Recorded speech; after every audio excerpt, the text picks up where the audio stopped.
Steve Sarkisian is now an offensive analyst for Alabama, and this is not new. Alabama stashes away loads of former coaches as analysts. They don't necessarily have on-field jobs or responsibilities, nor can they, but they're second set of eyes, third set of eyes, fourth set of eyes for their offensive coaches, and so Sark is going to be down there at Alabama. I thought it was a little strange. I was like, why in the world? Because I talked with Steve earlier in the summer because he was going to work for us at Fox, calling games in the booth. So I talked to him about preparing for games, and he seemed very into it. I asked him about coaching in the future, and he said, only if something really popped that was significant. And so when this happened, and it was just an analyst job, I thought it was strange.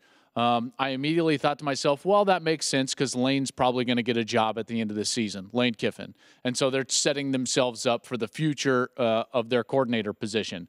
And then it hit me like a ton of bricks. I'm like, no.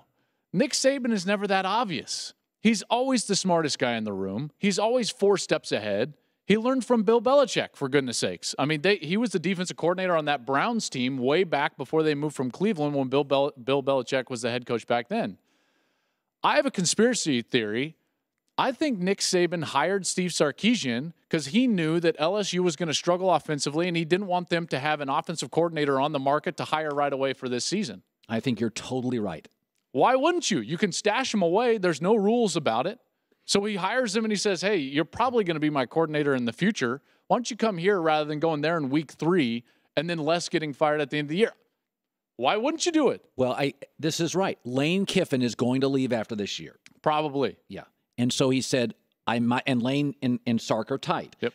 Why not hire him early as the season started? Because LSU is the only team in that conference and I would say this, that's good enough to beat them, and that is not intimidated by Bama.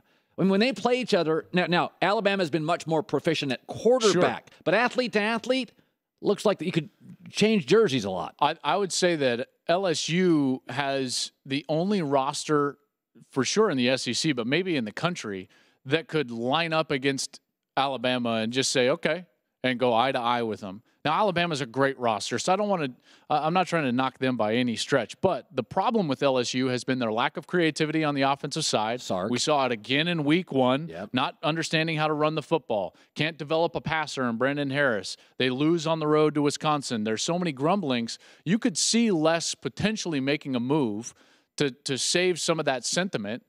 And if Sark was on the market, he would have been perfect for that pro style of offense. Absolutely. And Sark Saban knows just steals him from him.